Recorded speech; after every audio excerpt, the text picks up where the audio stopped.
নমস্কার ভাই এবং বোনেরা, প্রতিশ্রুতি চ্যানেলে তোমাদের স্বাগত জানাই। এখানে তোমরা পাবে বিভিন্ন প্রতিযোগিতামূলক পরীক্ষার প্রশ্ন উত্তর এবং গুরুত্বপূর্ণ সাজেশন।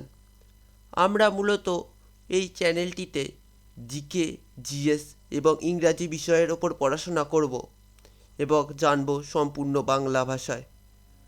তো আমরা শুরু করেছিলাম এসএসসি জিডি পরীক্ষার প্রিভিয়াস ইয়ারের প্রশ্ন, মানে ফেব্রুয়ারি 2024-এর যে সমস্ত পরীক্ষা হয়েছিল প্রতিটা শিফটের প্রশ্ন নিয়ে আলোচনা করছিলাম। আমরা আজকে আলোচনা করব 22/2/2024-এর সেকেন্ড শিফটের প্রশ্নগুলি, এবং এর প্রথমে আমরা করব জিকে, জিএস এবং তারপর করব ইংরাজি। ঠিক আছে, তো চলো তাহলে আজকে আমাদের প্রথম প্রশ্ন শুরু করা যাক। কি বলছে প্রথম প্রশ্নটা? মন্দা অবস্থায় যে বেকারত্ব দেখা যায় তাকে কি বলা হয়? মন্দা অবস্থায় যে বেকারত্ব দেখা যায় তাকে কি বলা হয়? তাকে বলা হয় সাইক্লিক্যাল বেকারত্ব।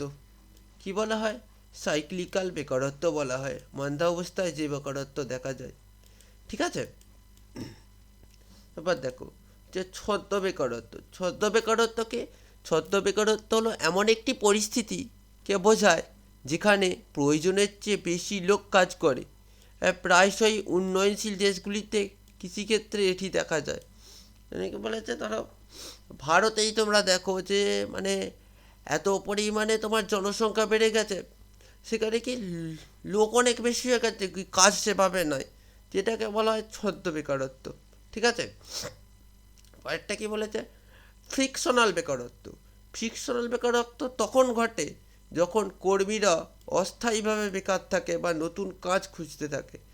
মানে কেউ ধরো একটা কোম্পানিতে কাজ করলো, 1 বছর 2 বছর করে ছেড়ে দিল অন্য কোম্পানিতে যাবার জন্য, কিন্তু অন্য কোম্পানিটা তখনও কাজ শুরু হয়নি বা কাকে তো এখনও জয়েনিং করায়নি, তখন সে তো 2-3 মাস পর জয়েনিং হবে, তখন সে যে 2-3 মাস সে বেকার থাকছে, সেটাকে বলা হয় ফ্রিকশনাল বেকারত্ব। ঠিক আছে, আর কি বলে সিজনাল বেকারত্ব ঘটে তখন বছরের নির্দিষ্ট সময়ে লোকেরা বেকার থাকে কারণ শ্রমের চাহিদা কম থাকে, যেমন কৃষিকাজ বন্ধ থাকার মৌসুমে কৃষি শ্রমিকরা।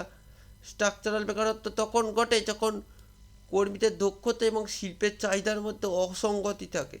ঠিক আছে, বা ধরো আমাদের ভারতে একটা যে চালু আছে ধরো 100 দিনের কাজ, জানো নিশ্চয়ই তোমরা অনেকেই জানো যে 100 দিনের কাজ, 100 দিনের যে কাজটা চলে, ঠিক আছে, তখন সেই 100 দিন মানুষ কাজ করে কিন্তু বাকি দিনগুলো তারা কাজ খুঁজতে থাকে, তো সেইটাকে সিজনাল বেকারত্ব বলা হয়।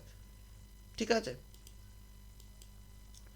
পরের প্রশ্নটা দেখো কি বলেছে, যে ভারতীয় নৃত্যে ড্যাশ ভারতীয় নৃত্যে পারফরমেন্স বা গবেষণা উন্নয়নে উৎকর্ষতা এবং অর্জনের স্বীকৃতি হিসাবে প্রদান করা হয়। যে ভারতীয় নৃত্যে ড্যাশ ভারতীয় নৃত্যে পারফরমেন্স বা গবেষণা অধ্যয়নে উৎকর্ষতা এবং অর্জনের স্বীকৃতি হিসাবে প্রদান করা হয়, সেটা হলো মনোরমা ঠাক্কর পুরস্কার। ঠিক আছে, মনোরমা ঠাকুরকার পুরস্কার প্রদান করা হয় ভারতীয় নৃত্যে পারফরমেন্স বা গবেষণা অধ্যয়নে উৎকর্ষতা এবং অর্জনের স্বীকৃতি হিসাবে প্রদান করা হয়। এটা দেখো ভারতের যে শাস্ত্রীয় নৃত্য কী কী আছে: ভারতনাট্যম, কত্থক, ওড়িশি, কুচিপুড়ি, মোহিনীঅট্টম, সাত্রিয়া আছে, তারপরে তোমার আছে কথাকলি আছে। এই যে ভারতনাট্যম, এটা কোন রাজ্যে? ভারতনাট্যম হলো তামিলনাড়ু রাজ্যের, হলো ভারতনাট্যম। কত্থক কোথায়? কত্থক হলো উত্তরপ্রদেশের হলো কত্থক। ওড়িশি কোথায়? ওড়িশি হলো ওড়িশা হলো ওড়িশি। ঠিক আছে, কুচিপুড়ি হলো অন্ধ্রপ্রদেশের, হলো কুচিপুড়ি। আর মোহিনীঅট্টম হলো কেরালা। মোহিনীঅট্টম আর কথাকলি দুটোই কেরালা। ঠিক আছে, আর তোমার অন্যান্য সাত্রিয়া যে বললাম, সাত্রিয়া হলো আসামের হলো সাত্রিয়া। ঠিক আছে, ঠিক আছে, এগুলো বলে দিলাম এই নৃত্যশিল্পীদের বিভিন্ন যে নৃত্যশিল্পীদের নামগুলোও তোমাদের বিভিন্ন সময় পড়িয়েছি, ওগুলো আমি তোমাদের আলাদা করে পিডিএফ করে লিস্ট দিয়ে দেবো, কোনো চিন্তার কোনো কারণ নেই। ঠিক আছে, পরের প্রশ্নটা দেখো কি বলেছে। ভারতীয় সংবিধানের কোন ধারায় মৌলিক কর্তব্যগুলি অন্তর্ভুক্ত আছে? কি বলেছে, ভারতীয় সংবিধানের কোন ধারায় মৌলিক কর্তব্যগুলি অন্তর্ভুক্ত আছে?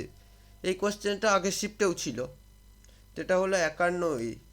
51A ধারায় মৌলিক কর্তব্যগুলি অন্তর্ভুক্ত আছে। ঠিক আছে, এবার দেখো যে বলেছে তোমার শরণ সিং কমিটির সুপারিশের ভিত্তিতে 1976 সালে 42তম সংবিধান সংশোধনী আইন দ্বারা এই কর্তব্যগুলি যুক্ত করা হয়েছিল। তাহলে কি মৌলিক কর্তব্যগুলি কবে যুক্ত করা হয়েছিল? 1976 খ্রিস্টাব্দে। কততম সংবিধান সংশোধন আইনে? 42তম সংবিধান সংশোধন আইনে। কার সুপারিশে? শরণ সিং কমিটির সুপারিশে। ঠিক আছে, শরণ সিং কমিটির সুপারিশে। বর্তমানে কতগুলি মৌলিক কর্তব্য আছে? আমাদের 11টি মৌলিক কর্তব্য আছে। ঠিক আছে, আর কি বলেছে যে 42তম সংবিধান সংশোধনী আইন ক্ষুদ্র সংবিধান হিসাবেও পরিচিত। ঠিক আছে, আর মৌলিক কর্তব্য এগুলি কোথা থেকে নেওয়া হয়েছে? সোভিয়েত ইউনিয়ন থেকে বা রাশিয়া থেকে নেওয়া হয়েছে। ঠিক আছে, পরের প্রশ্ন 4 নম্বর প্রশ্ন দেখো, নিম্নলিখিত ক্লাবগুলির মধ্যে কোনটি আই লিগ 2023-24 খেলছে? নিম্নলিখিত ক্লাবগুলির মধ্যে কোনটি আই লিগ 2023-24 খেলছে? আই লিগ হচ্ছে Punjab FC, Mohammedan sporting club. তো তোমার খেলছে হচ্ছে পাঞ্জাব এফসি খেলেনি, মোহামেডান স্পোর্টিং ক্লাব। অপশান 2 হয়ে যাবে তোমাদের সঠিক উত্তর। ঠিক আছে, 23-24 আই লিগ প্রতিযোগিতায় মোহামেডান স্পোর্টিং ক্লাব চ্যাম্পিয়ন হয়েছে। যে মোহামেডান স্পোর্টিং ক্লাব কী হয়েছে? চ্যাম্পিয়ন হয়েছে। ঠিক আছে, 23-24 যে তারা 6 এপ্রিল 2024 সালে শিলং, তাহলে ফাইনাল কোথায় অনুষ্ঠিত হয়েছিল? শিলংয়ে অনুষ্ঠিত হয়েছিল। কত তারিখে? 6 এপ্রিল। ঠিক আছে, এবং শিলং লাজং এফসিপি কাকে হারিয়ে জিতেছে? শিলং লাজং এফসিকে ক গোলে হারিয়েছে? 2-1 গোলে পরাজিত করেছে। ঠিক আছে, তাহলে 2023-24 যে আই লিগ, সেটা চ্যাম্পিয়ন হয়েছে মোহামেডান স্পোর্টিং ক্লাব। কোথায় ফাইনাল অনুষ্ঠিত হয়েছে? শিলংয়ে অনুষ্ঠিত হয়েছে। কত তারিখে হয়েছে? 6 এপ্রিল। এবং কাকে পরাজিত করেছে মোহামেডান স্পোর্টিং ক্লাব? শিলং লাজং এফসিকে পরাজিত করেছে। ক গোলে করেছে? 2-1 গোলে পরাজিত করেছে। ঠিক আছে, সম্পূর্ণটা বলে দিলাম। পরের প্রশ্ন দেখো, বলেছে 2023 সালের নভেম্বরে সৈয়দ মুশতাক আলী ট্রফির ফাইনালে কোন দুটি দল খেলেছিল? 2023 সালের নভেম্বরে সৈয়দ মুশতাক আলী ট্রফির ফাইনালে কোন দুটি দল খেলেছিল? এগুলো খেলেছিল পাঞ্জাব এবং বরোদা। পাঞ্জাব এবং বরোদা ফাইনাল খেলেছিল সৈয়দ মুশতাক আলী ট্রফি 2023 সালে। ঠিক আছে, এই ফাইনালে পাঞ্জাব বরোদাকে পরাজিত করে শিরোপা জয় করে। মানে পাঞ্জাব এবং বরোদা হয়েছিল, পাঞ্জাব চ্যাম্পিয়ন হয়েছিল, বরোদা রানার্স আপ হয়েছিল। ঠিক আছে, পাঞ্জাবের হয়ে অনমল প্রীত সিং 17 রান করেন এবং আর্শদীপ সিং বল হাতে গুরুত্বপূর্ণ ভূমিকা পালন করেন। ঠিক আছে, আর্শদীপ সিংকে তোমরা অনেকেই চেনো, যে আমাদের ভারতেও তিনি খেলেছেন এবং আইপিএলে পাঞ্জাব দলের হয়ে খেলতেন। পরের প্রশ্নটা দেখো কি বলেছে, যে ভারতের নিম্নলিখিত কোন রাজ্যে নংক্রেম উৎসব পালিত হয়? নংক্রেম এই উৎসবটা কোন রাজ্যে পালিত হয়? এই নংক্রেম উৎসব পালিত হয় মেঘালয় রাজ্যে। ঠিক আছে, এটি খাসি উপজাতি দ্বারা পালন করা হয়। খাসি উপজাতি।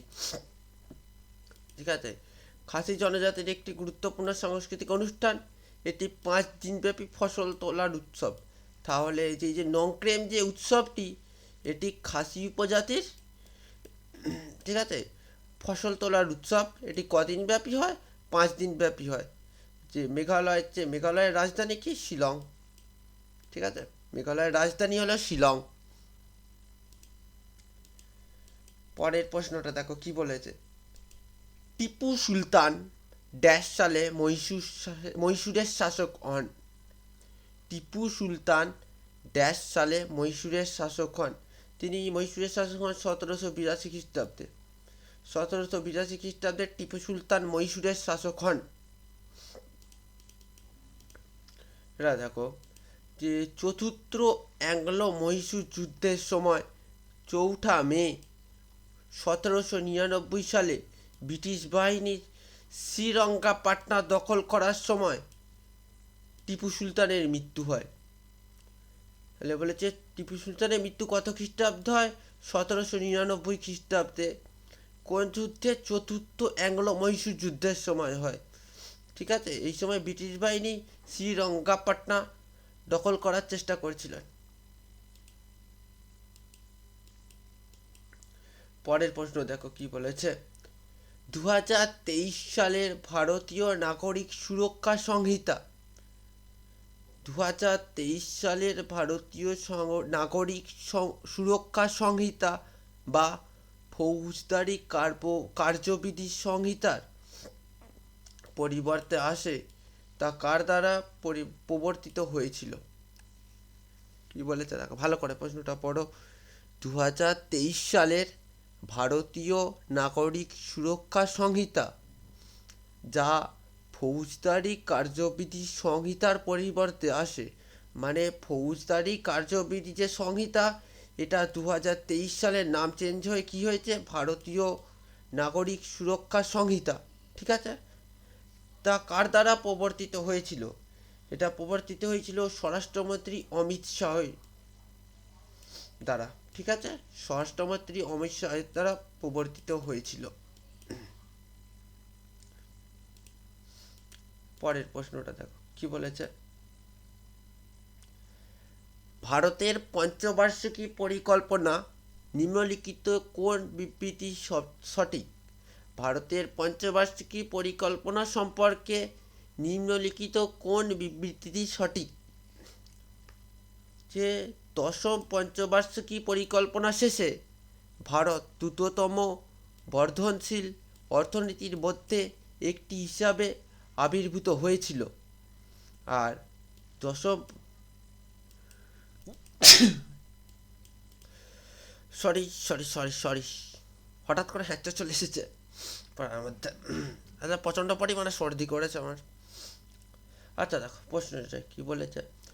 দশম পঞ্চবার্ষিকী পরিকল্পনা শেষে ভারত দ্রুততম বর্ধনশীল অর্থনীতির মধ্যে একটি হিসাবে আবির্ভূত হয়েছিল।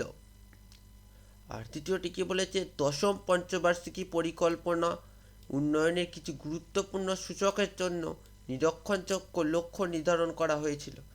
আচ্ছা, এটা উভয়ই সঠিক। ঠিক আছে, দুটোই ঠিক। দশম পঞ্চবার্ষিকী পরিকল্পনা কত খ্রিস্টাব্দ থেকে কত খ্রিস্টাব্দ পর্যন্ত হয়েছিল বলো তো? হয়েছিল 2002 থেকে 2007 পর্যন্ত হয়েছিল দশম পঞ্চবার্ষিকী পরিকল্পনা। ঠিক আছে, প্রথম পঞ্চবার্ষিকী পরিকল্পনা 1991 থেকে 51 দ্বিতীয় 56 থেকে 61, তৃতীয় 61 থেকে 66।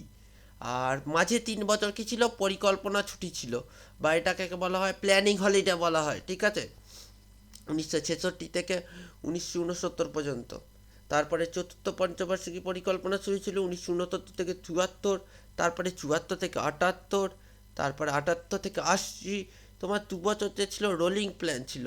এটা পঞ্চবার্ষিকী পরিকল্পনা 78 শুরু হয়নি, ওটা রোলিং প্ল্যান 2 বছর ছিল। তারপর 1980-তে আবার ষষ্ঠ পঞ্চবার্ষিকী পরিকল্পনা, তারপরে আবার 85 থেকে 90 সপ্তম, তারপর আবার 2 বছর তোমার বার্ষিক পরিকল্পনা ছিল, মানে যেগুলো 1 বছরের পরিকল্পনা ছিল, 1 বছর করে 2 বছর। তারপরে অষ্টম, নবম এবং দশম, একাদশ পরপর সব হয়েছিল 5 বছর ছাড়া ছাড়া। 92 থেকে 97, 97 থেকে 2002, 2002 থেকে 2007, 2007 থেকে 12 এবং 12 থেকে 17।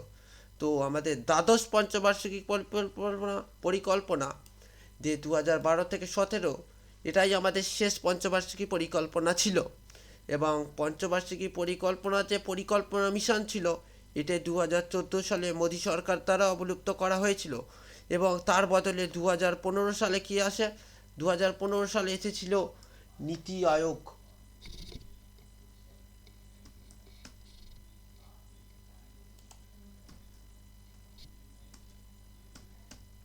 নীতি আয়োগ এসেছিল, ঠিক আছে। নীতি আয়োগ আছে। নীতির ফুল ফর্ম কি?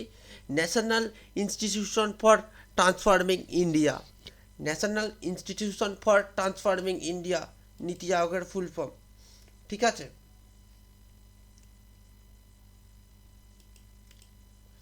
পরের প্রশ্নটা দেখো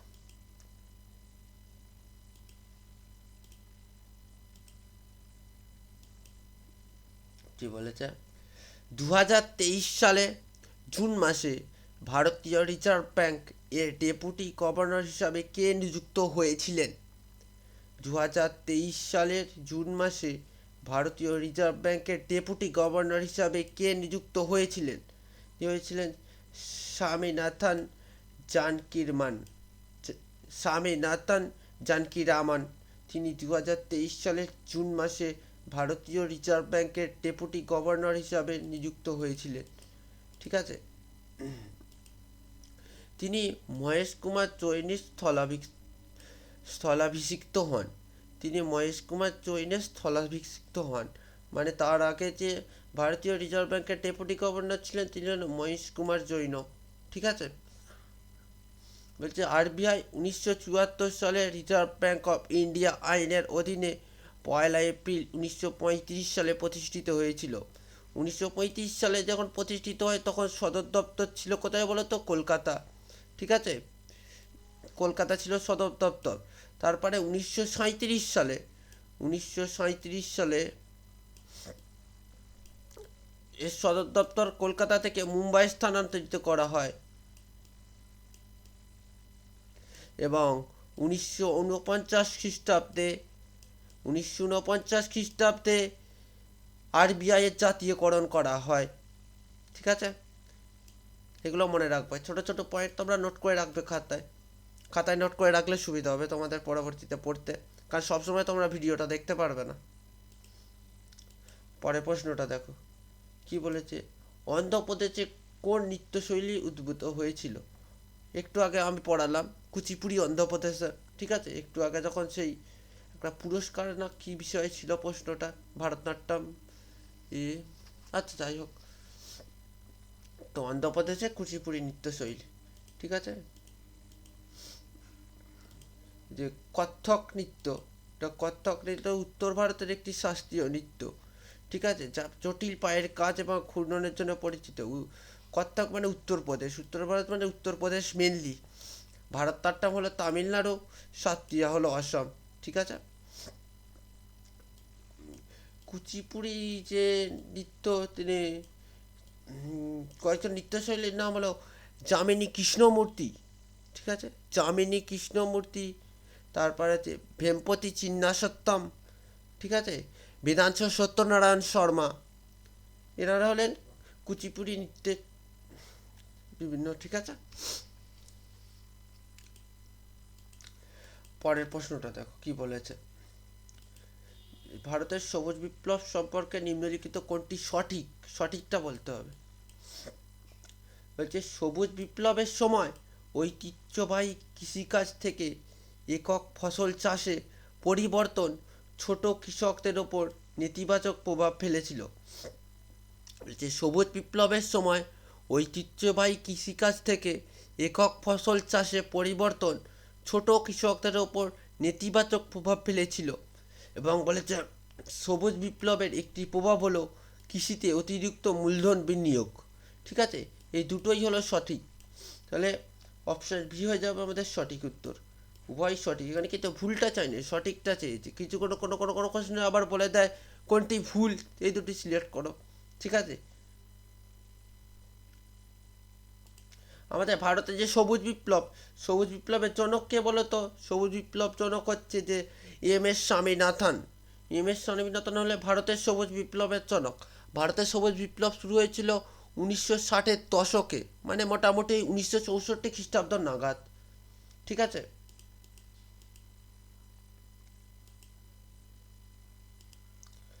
আচ্ছা পরের প্রশ্নটা দেখো।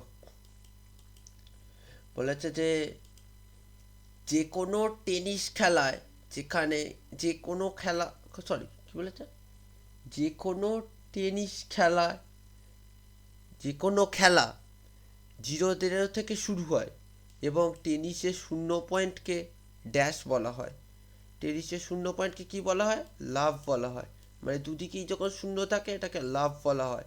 আর দুদিকেই যখন 40-40 থাকে, ঠিক আছে, দুদিকেই যখন 40-40 থাকে এটাকে বলা হয় ডিউস।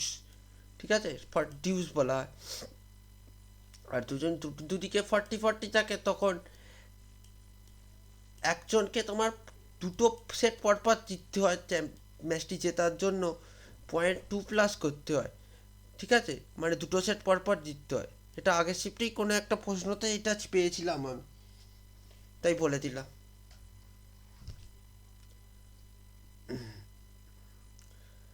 আচ্ছা পরের প্রশ্নটা,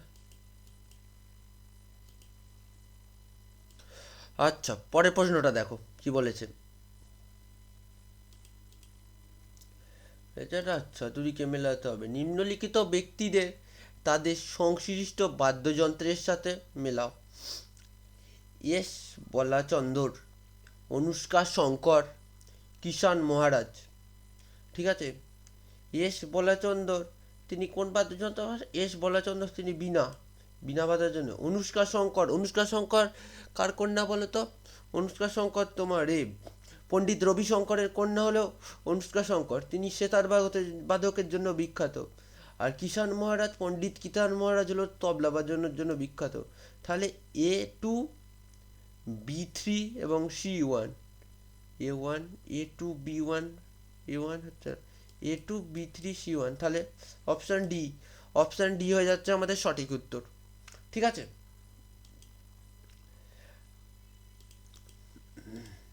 পরের প্রশ্নটা দেখো। সময়ের মৌলিক একক কি? সময়ের মৌলিক একক হলো সেকেন্ড। সেকেন্ড হলো মৌলিক একক। আর সেকেন্ড থেকে আমরা মিনিট হিসেব করতে পারি, ঘন্টা হিসেব করতে পারি, কিন্তু সেকেন্ডটা হলো মৌলিক একক। ঠিক আছে, দেখো কি বলেছে।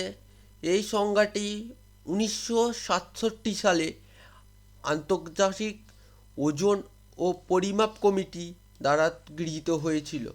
এই যে সময়ের মৌলিক একক সেকেন্ড, এটি কত খ্রিস্টাব্দে গৃহীত হয়েছিল? 1967 খ্রিস্টাব্দে। কার দ্বারা গৃহীত হয়েছিল? আন্তর্জাতিক ওজন ও পরিমাপ কমিটি দ্বারা গৃহীত হয়েছিল। পরের প্রশ্নটা দেখো। বলেছে 2023 সালের অক্টোবরে কোন রাজ্যের মন্ত্রিসভা আবুয়া আবাস যোজনা নামে একটি আবাসন প্রকল্প অনুমোদন করেছে? 2023 সালের অক্টোবরে কোন রাজ্যের মন্ত্রিসভা আবুয়া আবাস যোজনা নামে একটি আবাসন প্রকল্প অনুমোদন করেছে? এটি বলেছে তোমার ঝাড়খণ্ড। ঝাড়খণ্ড রাজ্যের মন্ত্রিসভা আবুয়া আবাস যোজনা নামে একটি আবাসন প্রকল্প অনুমোদন করেছে। ঠিক আছে, বলেছে কি বলেছে, এই প্রকল্পের লক্ষ্য রাজ্যের অর্থনৈতিকভাবে দুর্বল শ্রেণীর মানুষের জন্য সাশ্রয়ী মূল্যে আবাসন সরবরাহ করা। মানে যে কোনো মানে গরিব মানুষ যারা আছে তাদের বাড়িঘর নেই, তাদের জন্য কম মূল্যে আবাসন সরবরাহ করার জন্য এই আবুয়া আবাস যোজনা নামে আবাসন প্রকল্প অনুমোদন করেছে কোন সরকার? ঝাড়খণ্ড সরকার। আচ্ছা পরের প্রশ্ন দেখো কি বলেছে। রাজ্যসভায় কতজন সদস্য পরোক্ষভাবে নির্বাচিত হন এবং তারা রাজ্য ও কেন্দ্রশাসিত অঞ্চলের প্রতিনিধি হন?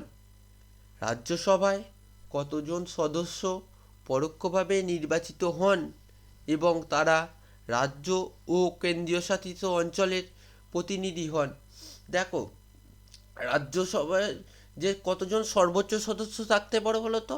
সর্বোচ্চ থাকতে পারে 250 জন। ঠিক আছে, তার মধ্যে 12 জন অনুমোদিত হন রাষ্ট্রপতি দ্বারা, এবং বাকি যে 250 মাইনাস 12 কত হচ্ছে? 238 জন। 238 জন যে আছেন তারা রাজ্য কেন্দ্রশাসিত অঞ্চলের প্রতিনিধি হন। ঠিক আছে, এই 238 হয়ে যাবে তাহলে আমাদের সঠিক উত্তর। কি বলেছে, রাজ্যসভা হলো ভারতের দ্বিকক্ষ যুক্ত সংসদের উচ্চকক্ষ। তাহলে উচ্চকক্ষ রাজ্যসভা যদি হয় তাহলে নিম্নকক্ষ কি? নিম্নকক্ষ হলো বিধানসভা। বিধানসভা হলো নিম্নকক্ষ। ঠিক আছে, বিধানসভাগুলো নিম্নকক্ষ আর রাজ্যসভা হলো উচ্চকক্ষ। আর রাজ্যসভা 23 এপ্রিল 1952 সালে গঠিত হয়েছিল এবং এর প্রথম অধিবেশন 13 মে 1992 সালে অনুষ্ঠিত হয়েছিল। তাহলে রাজ্যসভা কত সালে গঠিত হয়েছিল? 1952 খ্রিস্টাব্দের 23 এপ্রিল, এবং এর যে প্রথম অধিবেশন কবে হয়েছিল? 13 মে 1952। ঠিক আছে, পরবর্তী প্রশ্ন বলেছে টাকা সম্পর্কে নিম্নলিখিত বিবৃতিগুলো পড়ুন। আচ্ছা, আর সঠিক বিবৃতি, আমাদের সঠিকটা নির্ণয় করতে হবে, ভুলটা না। যে টাকা একটি সুবিধাজনক হিসাবের একক হিসাবেও কাজ করে। হ্যাঁ, টাকা একটি সুবিধাজনক হিসাবের একক হিসাবেও কাজ করে। আর বলেছে সমস্ত পণ্য ও পরিষেবার মূল্য টাকার এককে প্রকাশ করা যায়। এটাও ঠিক। যেমন আমি ধরো একটা ল্যাপটপ কিনতে গেছি, সেটি তো টাকার এককেই প্রকাশ করব, মানে ল্যাপটপটার দাম এত টাকা, সেটা টাকার এককে প্রকাশ করছি, মানে এটা ঠিক। আর টাকা একটি সুবিধাজনক হিসাবের একক। যে কোনো কিছু তুমি যখন হিসেব করো যে কোনটি বেশি মূল্যবান, সেটা কি দিয়ে হিসেব করো? তোমরা টাকা দিয়ে হিসেব করতে হয়। যে একটা 10,000 টাকা দামের ফোন, একটা আইফোনের দাম তোমার 50,000 টাকা, আর একটা অন্য একটি নর্মাল কোম্পানি ফোনের দাম তোমার এমনি 10,000 থেকে শুরু। তাহলে তুমি কোনটা ভালো সেটা তুমি টাকার যে হিসাবেই তুমি বুঝতে পারছো যে ওইটা দামি এক্সপেন্সিভ জিনিস, ওটা ওটা ভালো হবে। তাই সেটাই বলতে চাইছি, একটি সুবিধাজনক হিসাবের একক হিসাবে প্রকাশ করা হয় বা কাজ করে টাকা।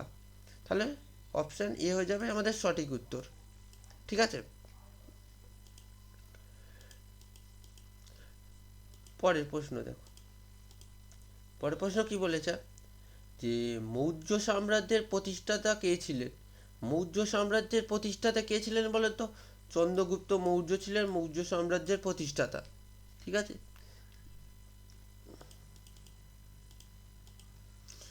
মৌর্য সাম্রাজ্য প্রতিষ্ঠিত করেছিলেন তিনি কত খ্রিস্টাব্দে প্রতিষ্ঠিত করেছিলেন? তিনি খ্রিস্টপূর্ব 321 সালে প্রতিষ্ঠিত করেছিলেন মৌর্য সাম্রাজ্য। এবং তিনি কোন বংশকে হারিয়ে মানে এই সাম্রাজ্য প্রতিষ্ঠা করেন? নন্দ বংশকে। নন্দ বংশকে পরাজিত করে এই সাম্রাজ্য প্রতিষ্ঠিত করেন। চন্দ্রগুপ্তের নাতি বলেন অশোক। অশোক ছিলেন মৌর্য সাম্রাজ্যের শ্রেষ্ঠ সম্রাট। ঠিক আছে, তিনি কলিঙ্গ যুদ্ধের পর অশোক বৌদ্ধ ধর্ম গ্রহণ করেন। ঠিক আছে, অশোকের যে শিলালিপি আছে সেগুলি তিনি ব্রাহ্মী ভাষায় প্রকাশ করেছিলেন। ঠিক আছে, অশোক একটা অপশন বলেছি, অশোক হলো প্রথম রাজা যিনি মুদ্রার ওপর বৌদ্ধ ধর্ম প্রচার করেন। মানে বৌদ্ধ ধর্ম প্রচারের জন্য তিনি মুদ্রাকে ব্যবহার করেছিলেন। ঠিক আছে, পরের প্রশ্ন এবং আজকে আমাদের শেষ প্রশ্ন বলেছে 2021 সালে পুরুষদের মধ্যে প্রাপ্তবয়স্ক সাক্ষরতার হার ড্যাশ ছিল, যা মহিলাদের ক্ষেত্রে ছিল 59.3। মানে 2011 সালে প্রাপ্তবয়স্ক বলতে 15+ বয়সদেরই বোঝানো হতো। এখন যেমন প্রাপ্তবয়স্ক বলতে কতদের বলা হয়? 18+ যারা, তাদের বলা হয় প্রাপ্তবয়স্ক। তো 2011 ছিল 15+ বয়স যাদের ছিল তাদেরকে প্রাপ্তবয়স্ক হিসাবে গণ্য করা হতো। ঠিক আছে, তো তখন সেক্ষেত্রে মহিলাদের হার ছিল 59.3%। ঠিক আছে, মানে 100 জন মহিলাদের মধ্যে প্রায় 59 জন সাক্ষরতা ছিলেন। ঠিক আছে, তাহলে পুরুষদেরটা কত ছিল এটা আমাদের জানতে হবে। পুরুষদের ছিল 78.8%। ঠিক আছে, 78.8%। তো এ থেকে কি আমরা পাই? এ থেকে মানে লিঙ্গ বৈষম্য আমরা পাই, কারণ প্রায় পুরুষদের ক্ষেত্রে প্রায় 20% বেশি সাক্ষরতার হার, সেক্ষেত্রে মহিলাদের 20% কম, মানে অনেকটাই কম।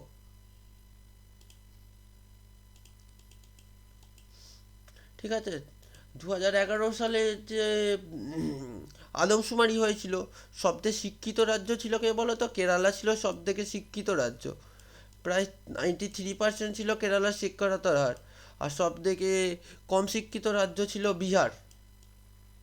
ঠিক আছে, আর সবথেকে বেশি জনগণনাযুক্ত রাজ্য ছিল উত্তরপ্রদেশ। আর সবথেকে কম জনসংখ্যা যুক্ত রাজ্য ছিল তোমার সিকিম। আর যেটা হলো সবচেয়ে বেশি জনঘনত্ব ছিল তোমার বিহারে, সবচেয়ে বেশি জনঘনত্ব যুক্ত রাজ্য ছিল বিহার। ঠিক আছে, তো এই ছিল আমাদের 2024 সালের ফেব্রুয়ারি মাসের আমার 20টা প্রশ্ন, 22 তারিখের সেকেন্ড শিফটের 20টা প্রশ্ন। তো আজকে এই পর্যন্তই থাক, এরপর আমরা ইংরাজিটা করব, পরের ভিডিওতে আমি আপলোড করছি ওটা। ভিডিওটি ভালো লাগলে লাইক করে দিও, চ্যানেলটা নতুন হয়ে থাকলে সাবস্ক্রাইব করে দিও। আর আমার একটু শরীরটা খারাপ, ওই জন্য একটু কথা মানে গলাটা একটু সর্দি হয়েছে, ওই জন্য কথাগুলো একটু জড়িয়ে যাচ্ছে বারবার।